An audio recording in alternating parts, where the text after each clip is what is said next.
All right. Hi, everybody. Welcome to Workshop Wednesdays on Mentor Me Collective. We're excited to have you join us here for another session.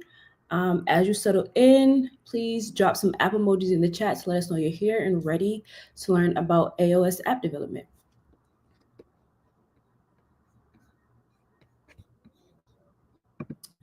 For those who don't know, Mentor Me Collective is a community dedicated to empowering individuals, especially first-gen techies, with knowledge, skills, and tools they need to succeed in their life and their careers. My name is Amber Fowler, and I'll be your host for today's session. All right, we got some apples. See a leaf. Great. Today we're diving into Tech Means Business, building an iOS app from concept to deployment. We're exploring the entire process of creating an iOS app from initial concept to giving it going live in the App Store. Whether you're a new entrepreneur or an aspiring iOS developer, this workshop will help you provide valuable insights and practical steps. Now, let me introduce our incredible speaker, Ayodeji Ayankola, and he is a senior iOS developer or engineer at Career First, Africa's leading game publishing platform, where he builds engaging mobile experiences for gamers across Africa. With over 5 years of experience, Ayodeji has worked with top fintech and e-commerce companies like GoMoney and Koyoung. And he's passionate about mentoring aspiring developers and sharing knowledge through writing and public speaking. Thank you. So before we get started, let's break the ice with a fun question. Um, if you if you're a app developer journey, what movie genre would it be and why? I mean, all right.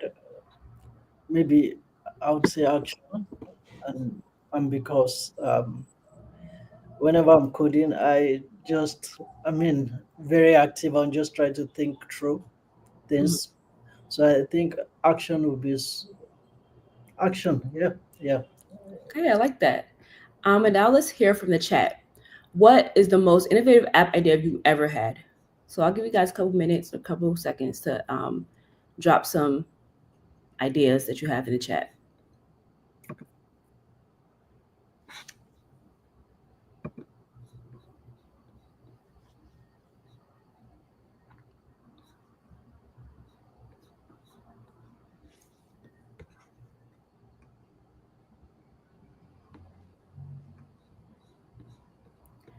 The question was, if your app development journey, the question for the chat was, what was the most innovative app you've ever, idea you ever had?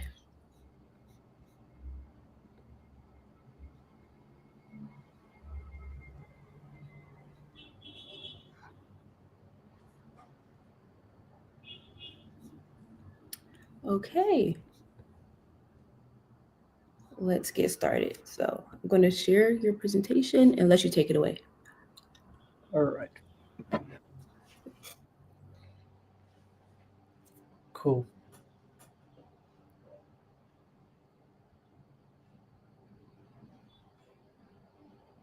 All right. Can I start? All right. I guess it's a yes. Thank you, everyone, for the opportunity. So today I'm going to be speaking about iOS development, building an app right from concept to development. I mean, while preparing for this session, I just thought to actually walk us through what it's like to build something from coming up with the ideas and how to think through it. And then from there, we're going to look through a quick demo that I prepared earlier in the day before this session. So we can go to the next slide. If that, all right, thank you. So we are just going to be going through 5 steps, and the first thing is how to validate your idea, basically, and then there's so many apps, right? But how do you know that okay, this would really this is what users want, number one, or this will be profitable for me. And I'm going to be sharing some thoughts from my personal experience, having worked with a team of ideas from the ground up and been through every development process. And then we're going to be looking at a simple case study of what I built, and then we'll now go through it from the design and architectural perspective, and then you look at what it takes to build from like the idea down to the to app store. Yeah, and the last thing is just the demo presentation. Yeah, thank you. All right, so we can skip this since it's yeah. All right. Okay. So first of all is, I mean, you want to build an app, right? Also, I mean, how do you know, okay, what users want, right? And in this context, we are going to be looking at a financial app, right? So, what do users want? I mean, seeing a user needs something or seeing basically have a challenge might not really be a valid reason to build an app. Maybe maybe an app already solves that problem actually. So there are series of steps I would take, right, to just try to validate what I want basically. And then we're going to be going through it using the financial app as a case study. So, I mean, the first thing is like market research and then trying to identify the problem and then coming up with solutions. So, I'm going to be very practical as much as possible. And I think this really covers most of what you should consider when trying to come up with something. And going through this process also would help you to come up with the kind of features you need on the app. Okay, you could just think of it like, okay, I want to build a fintech app that helps users save more. But there are actually other apps that could help you to save more, save, right? So also trying to look at what really would make my app unique is something you want to think through. Do you get? So these steps are very important. So the first thing you just want to do is identify the problem. And I wrote three things here. Number one is what financial pinpoint exists. So, I mean, like I said earlier, people are having challenges trying to save money, and they're okay, maybe there are existing apps that could help you to save money or track your expenses, but they are very difficult to use. The onboarding is messy or they charge so much. So, I mean, you need to identify a problem. And one way you can really do this is, I mean, we'll go to the next one. So basically you need to know, okay, what problem am I trying to solve, right?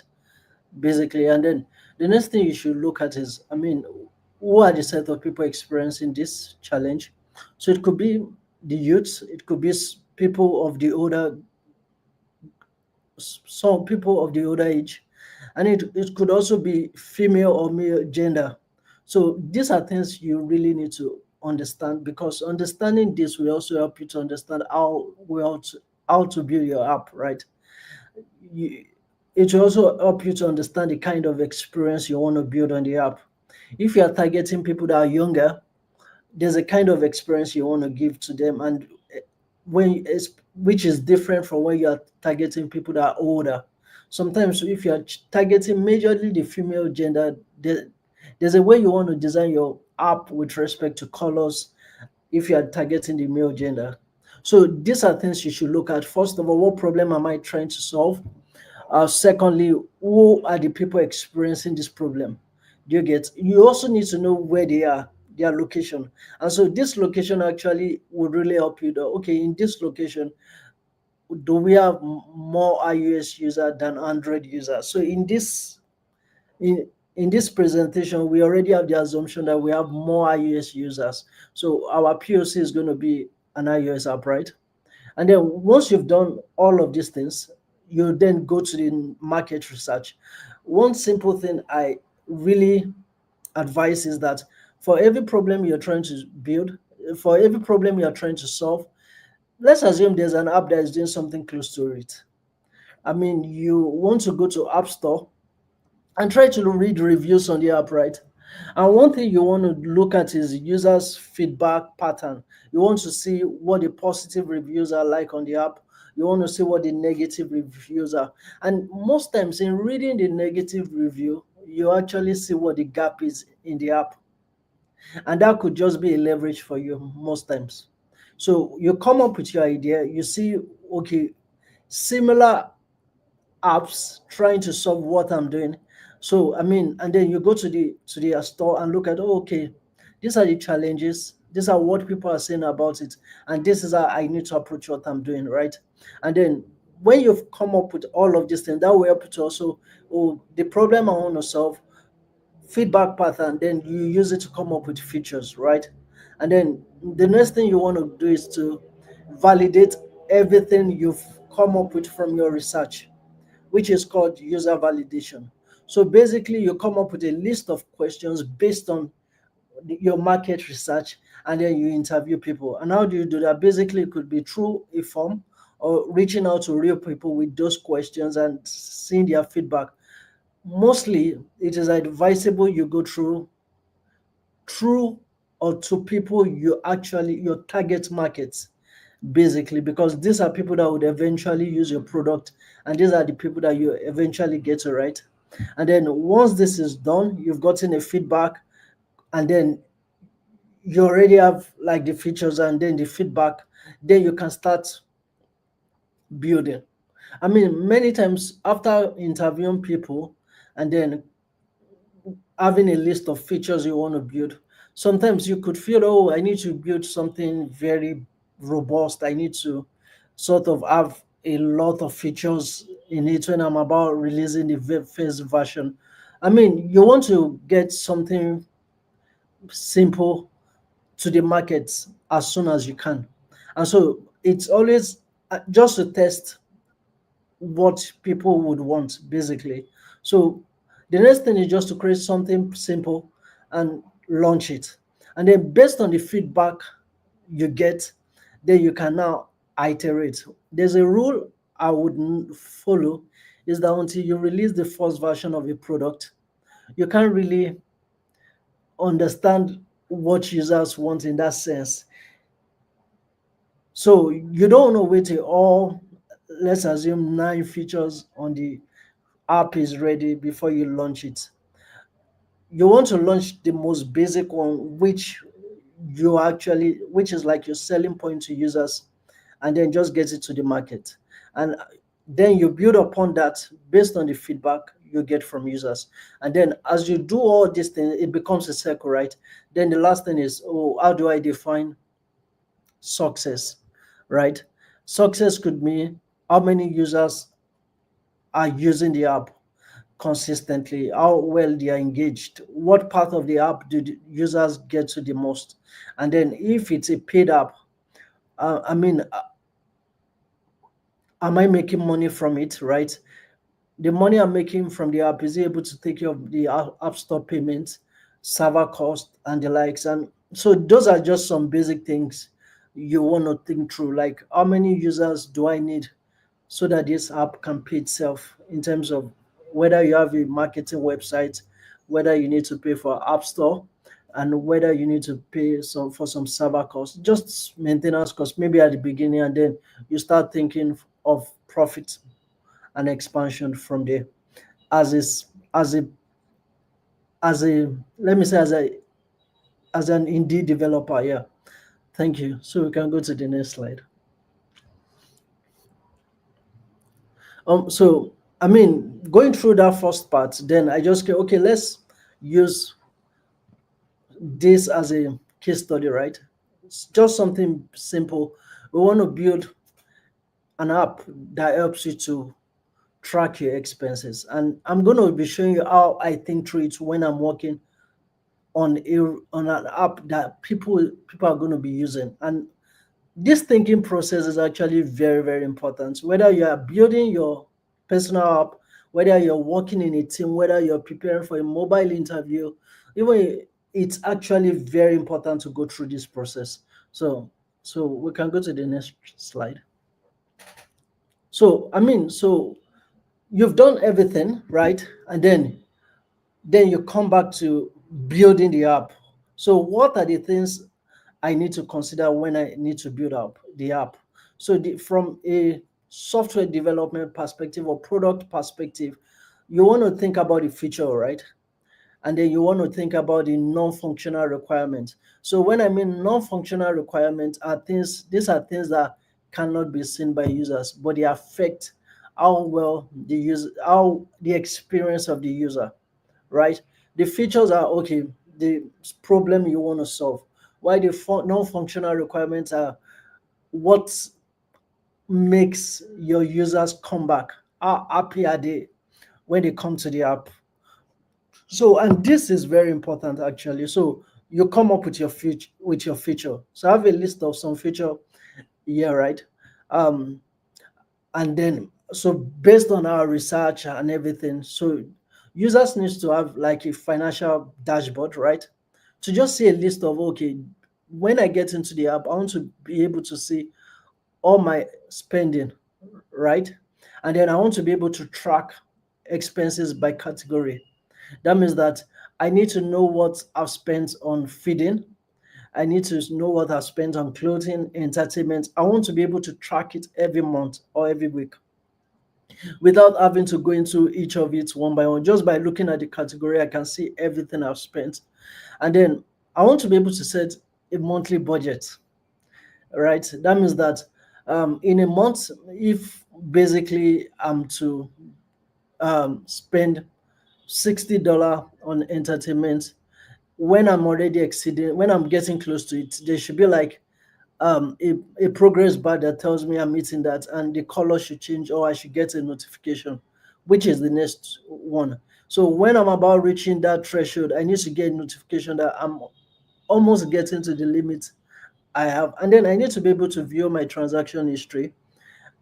Let's say also I go out and I am not able to automate a transaction. I need to be able to manually add a transaction if I need a report submitted somewhere.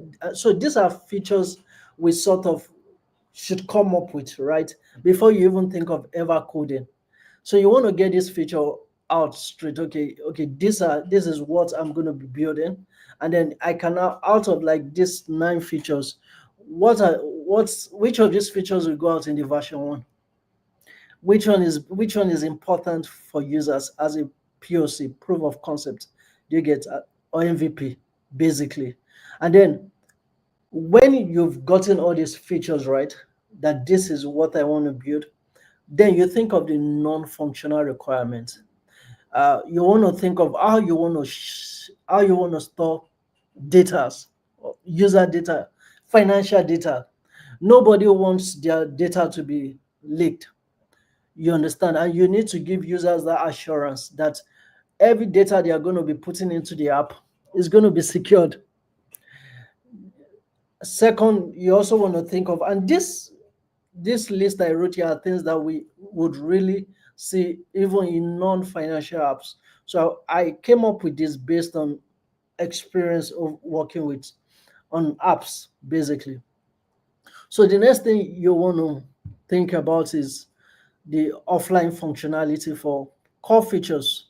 So for example, I don't want to own my data because there will be distraction, but I need to quickly add an expense. Is it possible for me to do that offline? And then when I get online, it just syncs with my data, right? And then you want to think of how much running an app we have on on the battery and the device. I've had instances whereby opening an app after a while, the phone begins to get hot. So it's because of the way some operations are done on the app. Or when you, for example, you install an app, the size is very large. Users want to have an app that is very minimal and the experience is very good. And then responsive UI. Depending on the screen size, you also want to take care of that. That means that You want to make sure that every part of every screen in your app is actually responsive for users, depending on their screen size. So these are things you should really actually pay attention to when you're building. And then as we go through the demo, you're going to see that I actually had to pay attention to some of these things. The next thing, which is also the privacy first approach, which you've spoken about, and then how synchronization happens without using so much data. So are you handling data offline or online? What data you don't want to push all data online. If there are some kind of data, just like maybe category icons, images that are not that are just static, not changing, you want to just cache those kind of things and not fetch the server every time, right? Because you don't want to use so much data, right? You want it to be very simple, you want it to be very fast, basically. So when you come up with both of these things, you can now think of, okay, so I have my features ready for building, and then the next thing is that the non-functional requirements are also ready. So we can go to the next slide. So the next thing you want to do is to design. You want to design from everything we've spoken about. You want to design. You want to, I mean, the software design, right? I mean, on this in this lecture, we are now focusing on the UI design. Basically, we assume that the UI design is ready. And from the slide I actually took earlier, from the previous slide, coming up with those features and a little part of the non-functional requirements will actually help you to design better, because you know that these are the features I want, and then the designer would know how to come up with something based on that actually.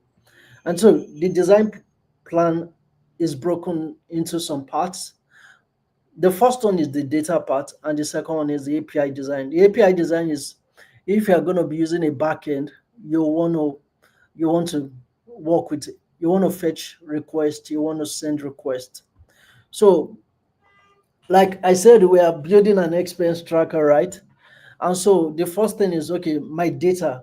One thing I've experienced is that data, the way you structure your data would actually affect the performance of your system. I don't know if we experience using an app that, as the data we input in the app increases, the app experience slows down. Because and this, if you've experienced it, it's actually majorly because of issues around how the database is structured, right? So you want to make sure that as your app grows, as you add new features, the experience is not for users are not affected.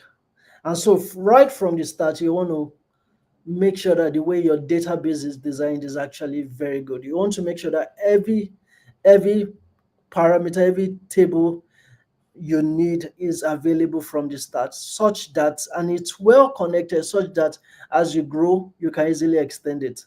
So on the data model part, there are some core entities. For example, the user part, you want to focus on things like authentication, right? Login, sign up, forget password, and the likes. Everything about authentication, preferences, maybe light mode, dark mode. You want notifications, whether the user wants to be notified to add an expense at a certain time. So things like that are actually tied to the user.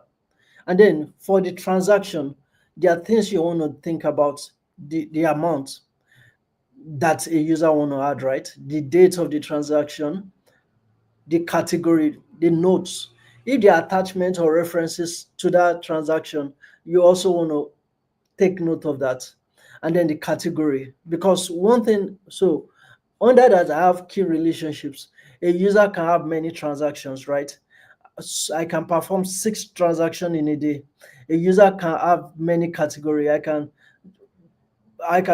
do entertainment, groceries, depending on the kind of categories. I can have many budgets.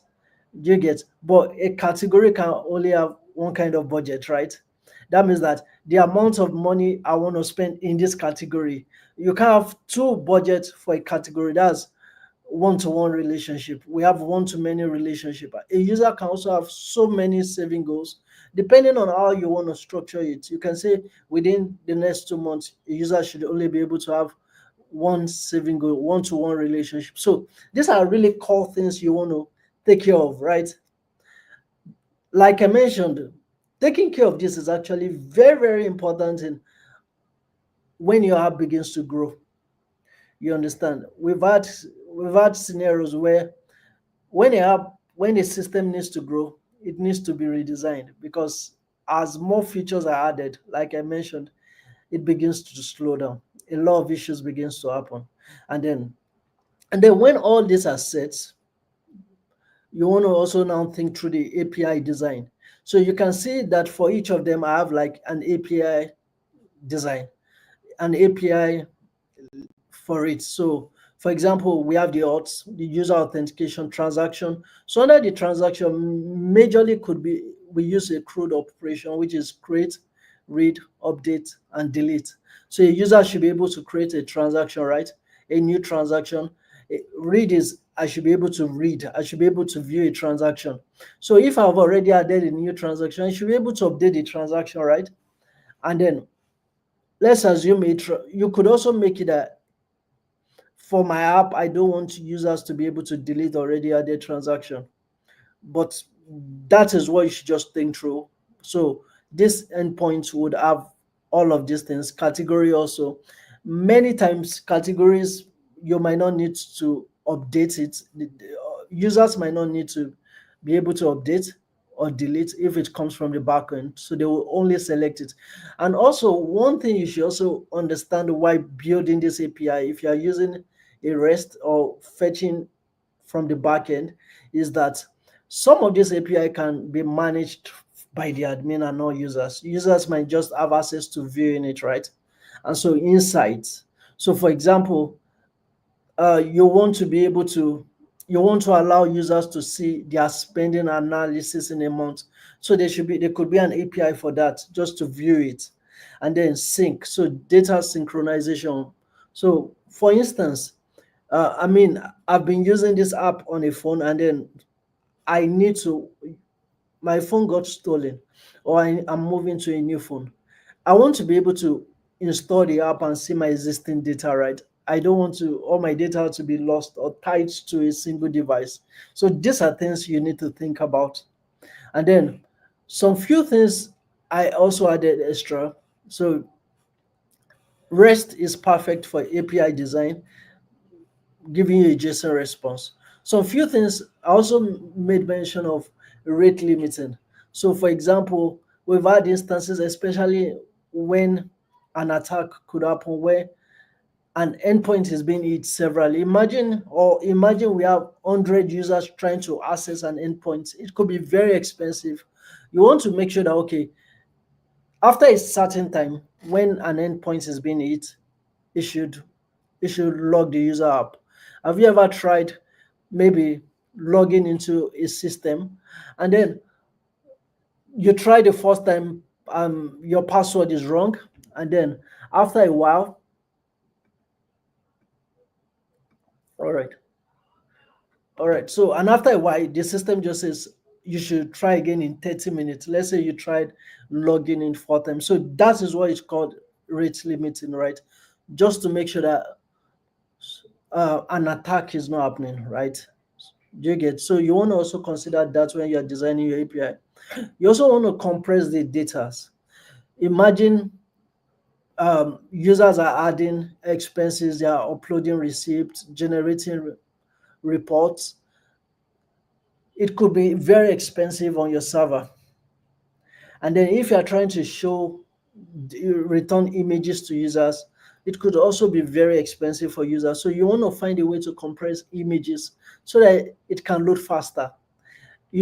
One thing I keep mentioning here is the user experience. No matter how much of a good feature you have, if the experience for user is not good, they are going to install your app and the next minute they are going to delete it after a while because there's someone better that would that will do something, or they don't like the experience. And overall, by experience, these are things that really affect users' experience. And then the last thing is basically pagination. So for example, a user have added, let's say, over 50 transactions. You know, it's very cumbersome just trying to scroll down. So you want to make sure that, okay, when a user open the app, they don't need to see all the 50 transactions. That's a lot of data consumption. You want to make sure that, okay, you load the first 10 transaction, the latest one. So if a user wants to see more of them, they can scroll right, or you could, and then using pagination, you get, so this actually would help the user experience better, right? You only give them what they need per time. All right, so when all of these things has been done and you've put them into consideration, um, can we scroll to the next slide, please? Thank you. So you also want to think about storage. I mean, we're going to be getting into the code level part. You want to think about storage. And I mean, storage is actually very, very important. You know, when you're building a financial app, you're thinking about the username and password, right? Where do I want to store them? You are thinking about, oh, when a user uploads a receipt, or when the images that are being used in the app, where are they stored? The financial transactions, where do we want to store them? Do you get? And then how syncing is going to happen. And I'm going to give certain scenarios for that. So we could use local storage to store stuff. And in iOS development, we have some storage that is being used. So we have core data, right? Core data can be used basically to process some kind of transaction, but it's always advisable that if you are using, so I mean, it's always advisable over time, depending on how well or how much audience you are trying to target, to use maybe a cloud storage or fetching from the API, because when the user needs to change devices. So you can also use user default for storing non-sensitive data like app preferences. Maybe the user needs to switch from light mode to dark mode and the likes. And then we have keychain. With most times you use keychain to store the login passwords, and it is like a very it is very secured for that. And over time, it's been known to store those kind of data. And then your file manager can be used for reports and the like. So, and then why did I mention all of these things? When you begin to build your app, when you begin to fetch responses from the API, you begin to know, okay, this kind of data coming in, this is what I'll store here, this is what I'll store here, this is what you're not thinking through, you already have them written down. And then for the syncing strategy, what do I mean by syncing? Basically, in scenarios whereby you are offline, in scenarios whereby you need to be on a different device and the likes.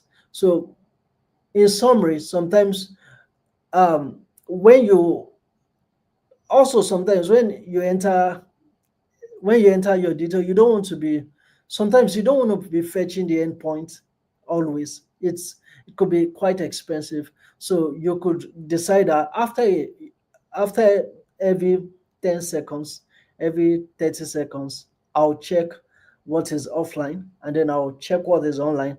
And if they are the same, I won't update. If they are different, I would update, right? Sometimes you could also think of it this way: if the user is doing something very important, you don't want to do any updates. You don't want the experience to be affected. So you could just say, okay, I mean, when the app goes to the background, you do a background refresh and then you update. So these are things you could also think about. You could also think about scenarios whereby, okay, um, for example, uh, add an I'm trying to add a transaction, and I know this is like an edge case actually, but I have two devices and I'm trying to add the same transaction at the same time. So this, you can also consider those scenario that the system will have to pick the latest updated kind of transactions. And why are we considering this? Because finance is actually a very sensitive domain. So anything that has to do with money is actually very sensitive. So you want to make sure that you use the most accurate information as much as possible. So I wrote here incremental sync. So after you check the last time the sync happened, and then you keep updating instead of updating all at once. Do you get? And then the rest. We can go to the next slide. All right, now we're going to iOS development. So after we've come up with all of these things, the APIs are ready and everything. I mean, what I'm going through is actually very key. I mean, coding is actually a very little part of it, like I said, but this would really help you.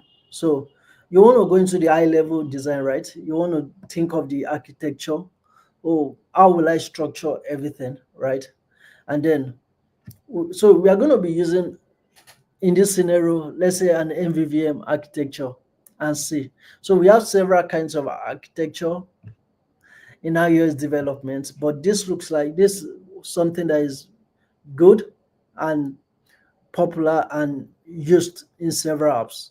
So we are going to be using the in this scenario based on what we are building, and based on the features we are building, based on the way the API is designed, based on what we think about our app in the future. We want to use an MVVM architecture, and then the C is actually the navigation. So the model, we already know what the model is, right? From what we said previously.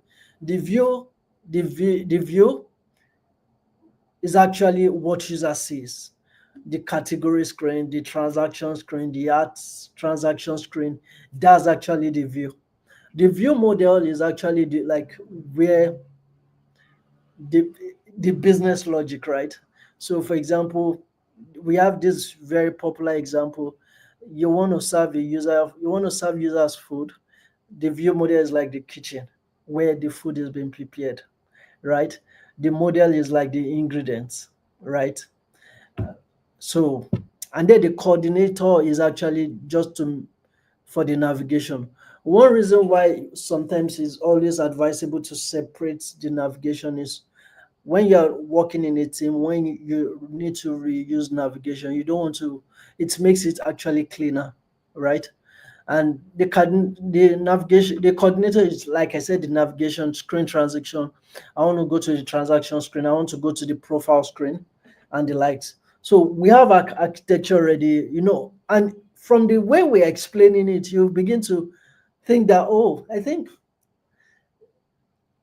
going by the time you need to start coding, you just say, okay, I think I already understand about 60 to 70% of what I need to do, right? Coding actually becomes very, very easy because once you understand the language basics, you can put everything down, following this approach, right? And then when we have our architecture ready, how we want to build it, we want to think about challenges. What are those challenges that that I need to look at, which we mentioned earlier, right? So I just listed them. Number one, accurate real-time budget tracking. So we could implement a local processing of transaction with background synchronization.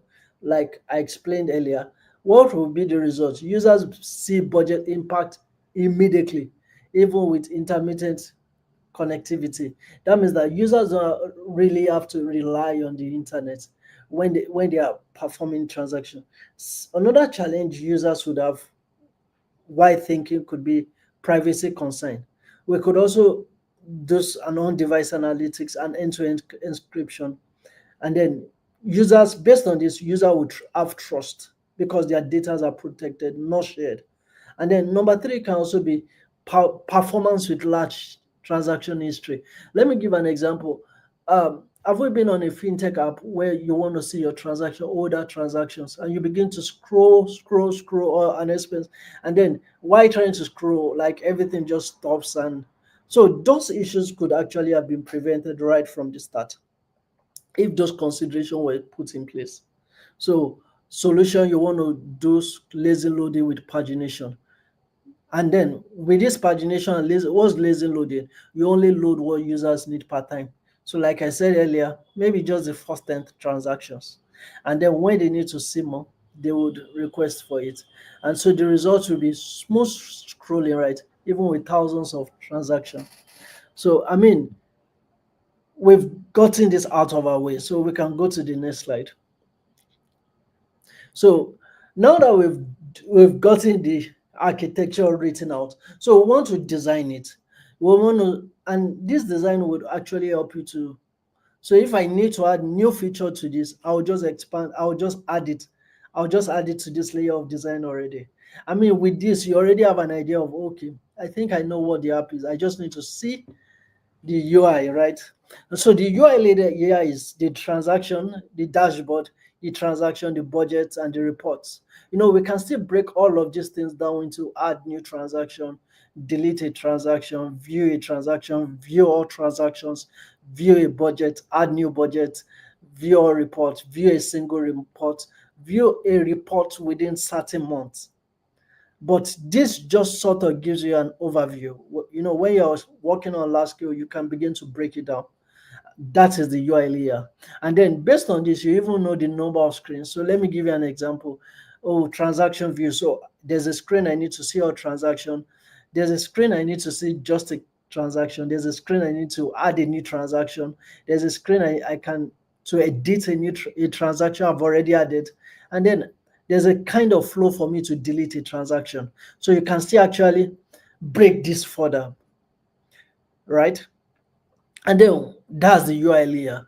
The business logic, like I mentioned, the view model. You can see for every of this view, they have a view model, which is very important for separation of concern, right? And this is how you think through when you're building an app, when you're building a system. And then we have the app coordinator, which manages the navigation. You could see the way I actually put the arrow. That means that everything is connected. When a user from the app coordinator, when a user clicks on view report, the report view model is triggered and then the report view shows.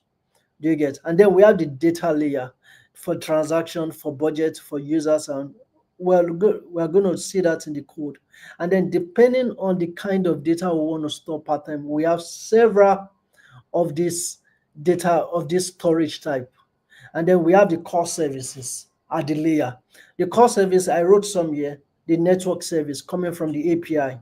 We have the auth service. We have the analytics. For example, after you've built your app, you want to make sure that you can see the data. Number one, where the user visits the most, right? Where the user visits the most. You want to also see, oh, the screen that has list interaction. When user goes to the screen, you want to know whether the screen crashes, right? The app crashes, I mean. Analytics will give you that. You could either use Firebase, Google Analytics, and some other services like that. So, I mean, this just sort of say, okay, I think I know what my app is doing. And then we can move to the next slide.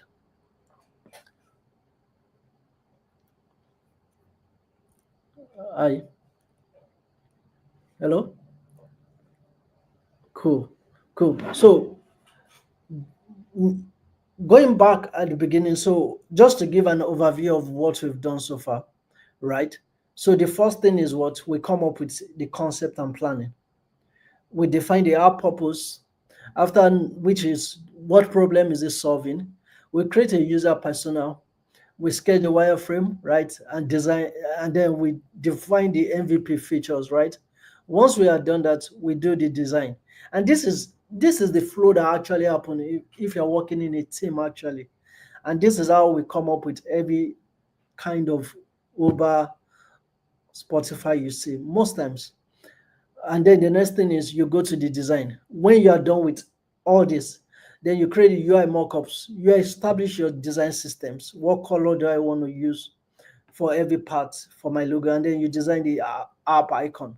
And then you prepare all the App Store assets. So, for example, when you're about uploading your app to the App Store, the images that needs to be on the front, like banner images needs to also be designed.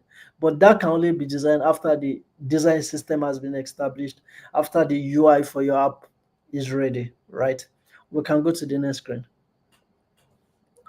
And then when you are done with all of these things, development starts, right? The API is ready. We've gotten everything ready. The API, the endpoint, edge cases, noted. So you set up your S code and then you implement those core features. You build the UI component. You work on the navigation. If you need to add the local data persistence, you do that. And then once all these are ready, the next thing is that you want to test, and there are several ways you run tests. I mean, I wrote some here. You could, from a software development perspective, you can do unit tests, trying to test units of your code, right? That means that, and most times you could focus on the network layer for unit test and the presenter of view model. We also have UI test, but sometimes UI test could actually be replaced with manual test, right? And then we have beta test. So, for example, after you are done building your app, you don't just want to launch to the public users, right? You want to invite some people to beta test it. And then on App Store, we have what we call test flight. And then you can invite users, small group of users to test your app. You get their feedback, and then you work on that. And then we can go to the next slide. And then you optimize that, you fix bugs. And when you're almost done, you implement analytics, and then you just create an App Store account, you set up everything legal. If your app requires an in-app purchase, you configure it. And then the next slide. And then you submit. That's the final thing, you archive. So all these things, there are videos online that you can easily get to watch to do all of these things. But understanding the process will help you know the right kind of videos to find. But so this is the process. So you archive and you upload and you submit it for your review. That's after you've beta test. So like I said, to invite people to beta test your app, you don't need to submit to App Store. Do you get? And that's why you need those. You already have people to give you feedback before going public. And then you submit it for review. And then there are two scenarios. If it's approved, nice. You could automatically launch it or launch it manually. And if it's not approved, many times the Apple team will give you reasons why your app is not approved. And then you solve those issues, and then you upload it back. And then you release your app, and then you monitor analytics, you get feedback, you plan updates, and these cycles actually continue. And then you release new version, get feedback, monitor analytics. Based on feedback, you improve. So this actually shows what it's like to build an app that solves user problem, and also to plan for growth. We can go to the next slide. So this is also an overview of what happens in a team, right?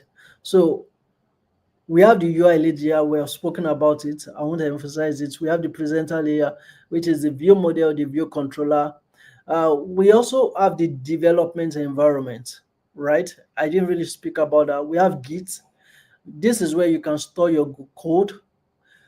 Basically, if you need to collaborate, if you need to manage your code, we have CI/CD pipeline. Sometimes instead of manually pushing your code, you could want to automate it. And the CI is actually to make sure that nothing breaks. That's continuous integration. Why the CD is actually continuous deployment. It helps you to, so the moment it helps you to automate pushing your app to the store, basically. And then you build on Xcode for iOS. And then we have the network layer, the caching layer, the local storage, and the rest.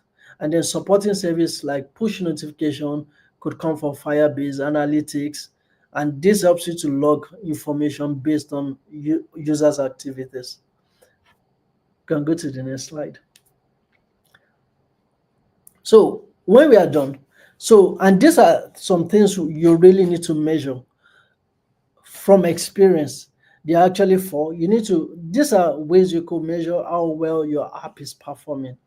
You need to see, oh, what's, how well users are using it. And that's why it's very important from the start. When you're building an app, you need to think that, okay, this app I'm building, do I want people to eventually pay? Or do I want, is it a free app? So if I want users to eventually pay, do I want to just make it for free at the beginning and start charging? Maybe if I do that from the beginning, the kind of people that comes at the beginning do not have intention to pay. So if I start that way and then I bring up payments, won't have wasted so much on marketing. That's how you should begin to think, right? So on users engagement, so these are things, oh, how many daily active users do I have on the app? And because you've configured the analytics, you'll be able to know this. And then there's an industry average for all of these things based on research, market, and all of that. And then you want to look at retention. Retention is that after a certain period, are users still using it? Oh, okay, I've done marketing for 2 months. For the third month, fourth month, fifth month, do I have, can I measure how many people are using it? And then based on the problem you're solving, uh, am I seeing an impact based on this, on the problem I'm actually solving? You know, it's possible to actually launch an app to solve a problem and users find something else also very interesting, right? But you also need to look at that because that will be, it is through the problem you are solving, you can build every other feature around. And then you want to also look at your app store rating. You want to pay attention to that. You want to see, you. It's actually very important to understand how user feel.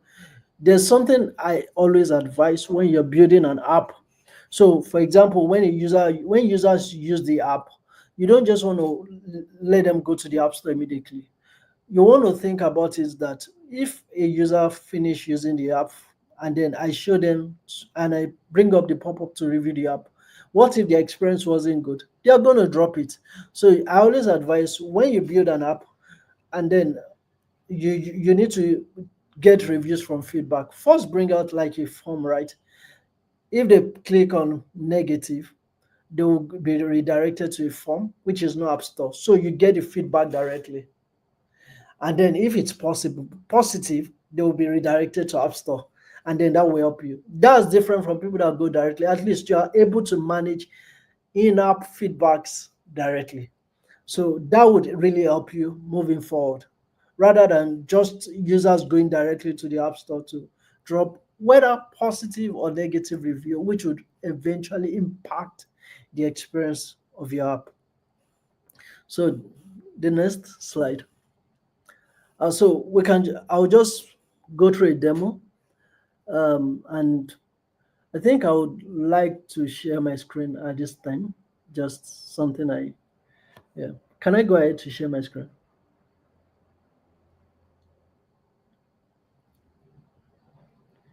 You're muted. Thank you. That's fine. In the meantime, as we're setting up to show the demo, please drop any questions you may have. We'll be doing the Q&A immediately after. All right. Can I share my, okay, I can share my screen, right? Thank you. Cool.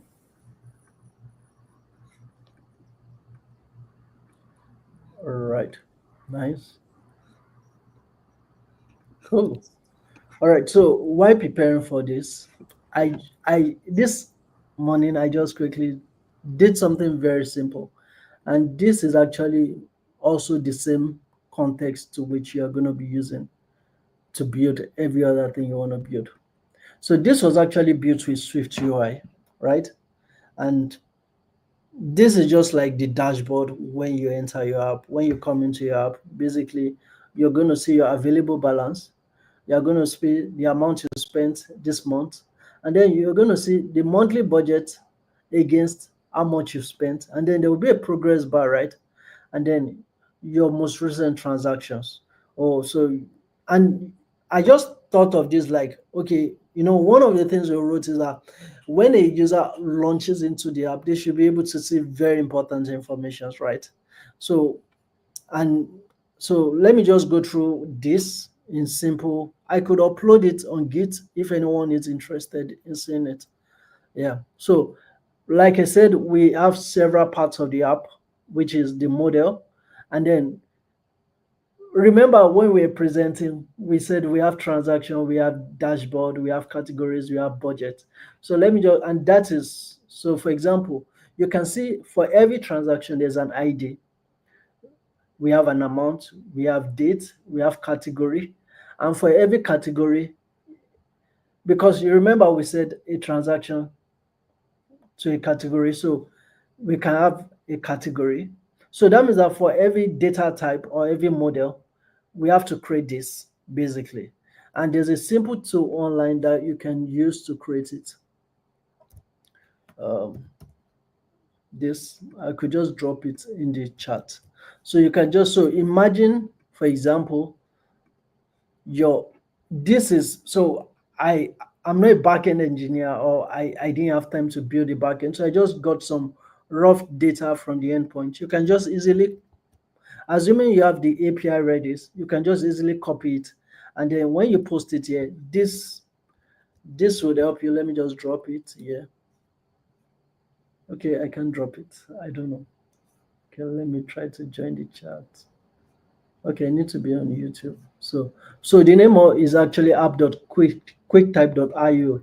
So it helps you to convert your JSON into model. So everything I actually used, every of the model I used here, I got it from the JSON response. So the first thing is basically get my model ready. Um, if I'm having the data coming from the API, I prepare my API service basically to convert the JSON into something readable. So once I'm done with that and I have my model ready, I have my view model, right? The view model is actually where the business logic is, right?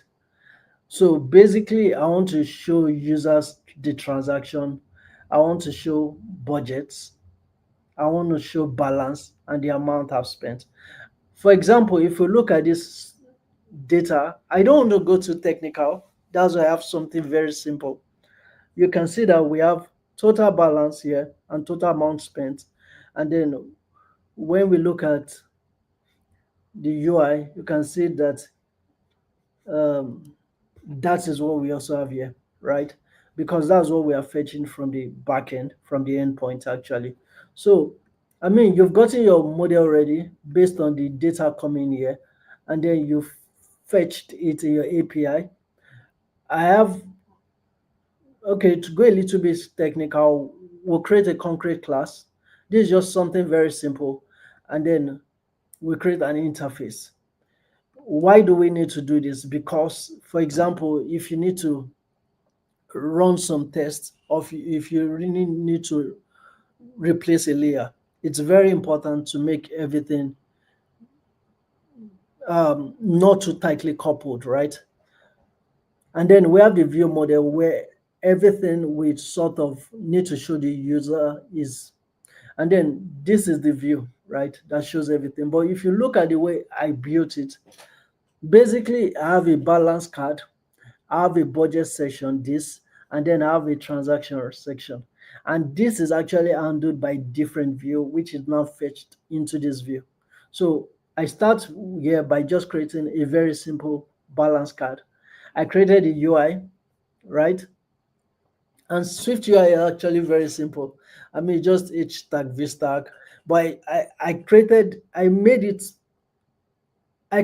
in actually small units of files that can be reused. This is also to make sure that things are very clean, and then also that the files are not too long.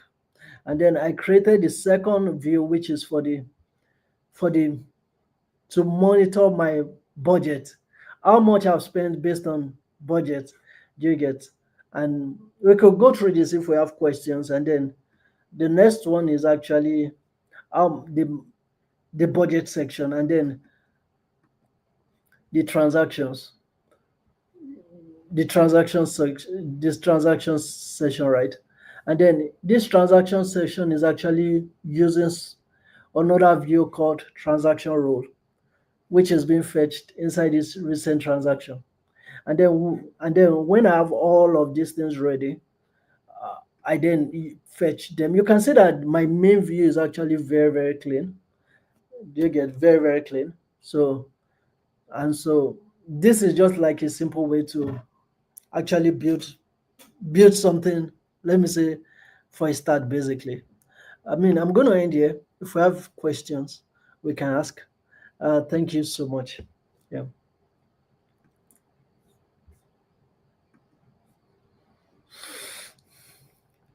All right. Thank you so much for sharing all your insights about how to develop an app. Um, we give about a minute or so for you guys to write any questions in the chat, so we can begin the Q&A. Oh, we have a question. Is there any common misconceptions product managers have about iOS development timelines or limitations? Okay. Is there any common misconception problem? Okay. Well, I mean, when you mean misconception, you mean working with the iOS developers and coming up with features. I mean, if it's that, I mean, by experience, I feel the reason why there are misconceptions with respect to timeline is because the process we went through are not actually clearly stated. For example, if you don't break down, for example, okay, you need to build the transaction feature, right?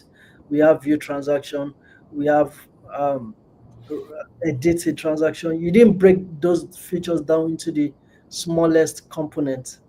You can't really estimate time correctly, right? If you are talking about time. So one way you could help is actually breaking down features into the smallest component. You don't want to tell a developer, I want you to just build this feature. Can you break it further? And then look at it. And when you break feature further down, what it helps you to do is that by the time they take up the first smallest feature and they finish it within a certain time, you can say, okay, because they're able to finish the small one, I can also know how much time they will spend on the next. So I hope that helps. Um, how does iOS development handle animations and transitions? And what are some best practices for creating smooth, engaging user experiences? I mean, okay, for creating best user experience, I would say number one, we have listed some things, right? I mean, another thing is also to read Apple design guideline. You want to know some very important things when working with app development. You also need to optimize for light and dark mode. For example, the way the color is on the light mode might not work on dark mode. We've had experiences when an app is turned on in a dark mode, everything just go out. So you want to also design for dark mode apart from some of the things we've mentioned. I mean, those are some of like the basic things. I mean, when you go through the Apple design guideline, it lists most of it here. And for the animation, I think Apple has very great animation. We just go through, yeah. Okay. Um, and from someone new to iOS development, what's the biggest mindset shift they should make? I mean, to be honest with you, when I started my career, I actually didn't do well.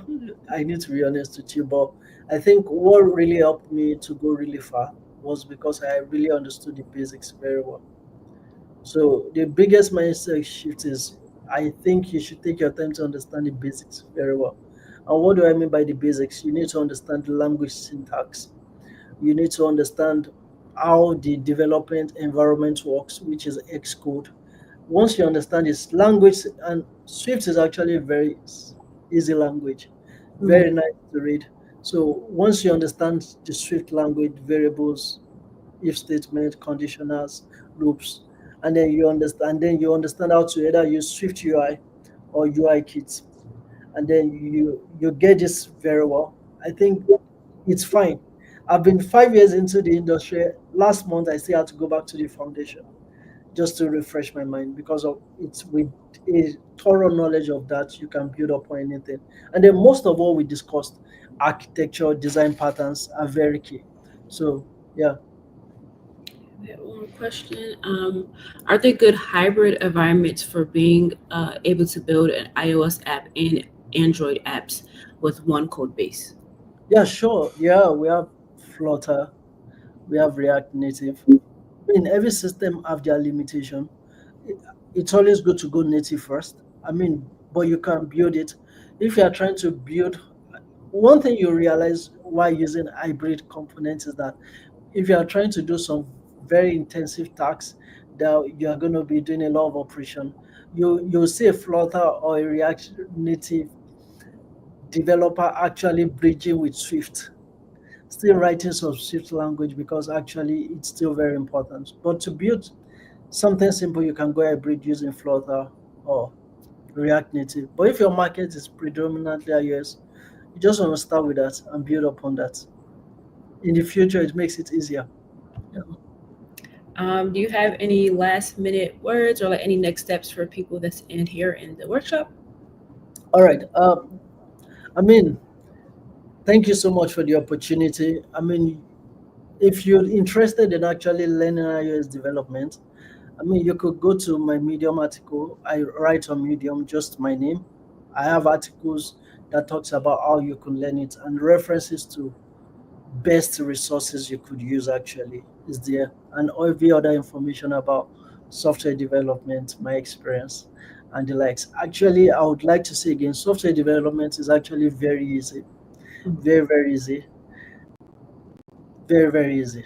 So if you've tried it and you failed, I've actually been there and I did it. So you can also do it. So lastly, I wanted to tell you this that I've actually had an experience whereby I actually failed, which was about 6 years ago. I built something and I didn't do it well. But today I'm able to build something more amazing, right? So if you are there and you're feeling that I think I'm not getting this thing right, you can actually do it. And if you need an help, you could reach out to me. Yeah, thank you. Someone has one more question. Have you used Copilot with Visio? Visio?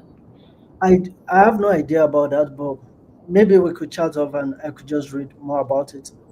VCO, I've not used Copilot, and so I can't say much about that. Um, would you like to drop like your contact information or your medium into the chat for them? All right, I'm trying to join the chat, but Oh, yeah, hmm. I need to log into YouTube. I mean, you can send it to me in the private chat, and then I can drop it there for you. Oh, okay, cool. Yeah. Thank you. Mhm. This is my LinkedIn. I'm always on LinkedIn. Yeah, yeah, and I write on LinkedIn, so I think that's fine. LinkedIn. Perfect.